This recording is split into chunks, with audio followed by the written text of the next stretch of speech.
زموږ معاشره کې دا قتلونه ولې زیات دي؟ ځکه چې قصاص نظام نشته دی. ښه به یو انسان قتلونه کړي او بیا به چې کوم دی بریتم تا وایي، بیا الټه ته دا نور مسلمانان دا بې ګناه خلک دا تېرېږي. هلکه سړی وایي داسې دی او داسې دی، دوی مرګونه کړي ته به داسې تورې کړی دی. الله فرمایي جهنمي دی، لعنتي دی، د الله غضب دی پې، د عذاب سره مخامخ دی، سپک او ذلیله انسان دی. زمونږ خلک به ورته ټیټ پاس کېږي، هغه به چې کوم دی نور هم مستېږي، ځکه چې هغه ته پته ده چې زه قانون په پیسو اخیستی شم، زه چې کوم دی په پیسو باندې کار ایستلی شم. کوم ځای کې چې انصاف او عدل په پیسو خرڅېده، په دې ځمکه به کله هم امن قایم نشي. امن د الله په قانون او د الله په نظام کې دی.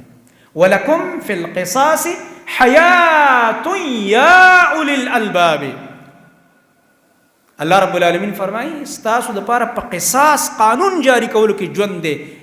د عقل والا او بې عقلو ته الله نه وایي، بې عقلو ته الله نه، عقلمن خلک په دې خبرو پوهېږي.